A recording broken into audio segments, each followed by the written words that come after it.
Okay, YouTube, it's Saturday, June 4th, and we are working on getting this thing ready. We have our front runners mounted and balanced. I decided not to torture all you people with another mounting and balancing video showing how I do it myself with the bubble balancer and all. Got a lot of nasty comments on that video, which I deleted, but screw them. But anyway, it's done, and antifreeze is drained, and the reason you have to drain the antifreeze, which I have to keep it in the winter time, but the reason I have to drain it is because antifreeze is not allowed on drag strips. Because if something happens and you spill antifreeze all over the track, it makes it very slick and it's very hard to clean up. They claim it's even harder to clean up than oil, because oil can be burnt off the track. Antifreeze does not burn very well, if it burns at all. So they really frown on you if you spill antifreeze on the track. So that's why I did that. You run straight water, and I add an additive called water wetter. I don't even know if I have any here. I'll show you the bottle real quick, trying not to take up too much time here, but no, I don't see it. I have to pick some up, and I'll show you that to you at some later date. Actually, I think I showed it to you when I was messing with the Torino. But what we're doing next, we'll go ahead and put the slicks on it. Good news about the slicks, they aired up. They've had 14.5 pounds in them for the past 3 days. They have not lost, I think they lost like 1 pound over 3 days. So that's very doable for a pair of slicks. And I usually run around 9 pounds of air when I race, sometimes 8, depending on track conditions. But we're going to go ahead and get everything ready in case we get to go. I'm not 100% sure if this guy's still going to be able to pull me down there. If he does, great. If not, hey, it was nice to get the car out and full with it, so no big deal. But putting slicks on this car or rear tires on it, as you can see, is not as easy as your average car. As you can see, those street tires are way too small for this car, and like I said before, they were for storage. But in order to get these big slicks up under those fender wells, I have to get it way up in the air, probably higher than I have it now. I have jack stands under it. Got it as high as the jack will get it under the rear end, but I have an extension that goes on the jack, and it bolts to these flanges, which I made a long time ago, and it gets the car way up high in the air so that I can take my slicks and get them and bring them straight in from the side. I'll show you that later when I start doing it. But in order to do that, I have to drop the rear end. I have to disconnect the coilover shocks, this bolt and that bolt, and I also have to disconnect the drive shaft where it hooks to the rear end yoke. So a little bit more to it than swapping wheels and tires on your average car. We'll go ahead and do that, and I'll just give you a quick little look at it as I progress along with it.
Alright, there we go. There's what it looks like with the tires.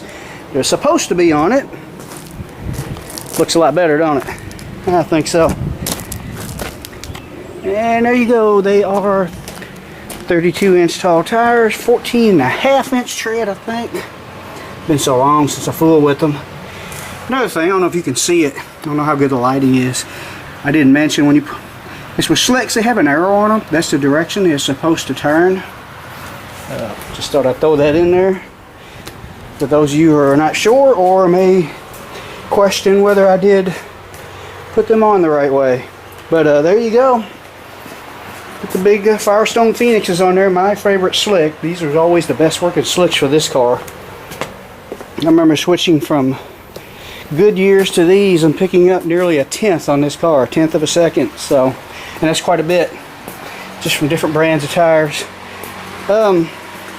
Trying to figure out what is left. I'm getting ready to take a break. It is really hot and humid and miserable out here.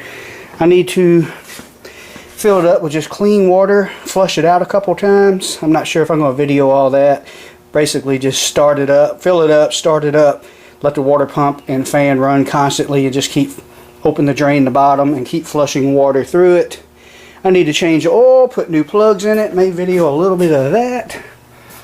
Not sure how much video I have on this chip right now. I'll put something together for the second part of this, but basically we're just getting ready in case we really do get to take this down to the track. Like I said, it's not etched in stone just yet, but I got a feeling this guy's been wanting to see this car run down there, so I got a feeling he's going to go ahead and do what he said he would like to do. So I'm sure we can count on him, but you just never know. Anything could happen weather-wise. He might have to work.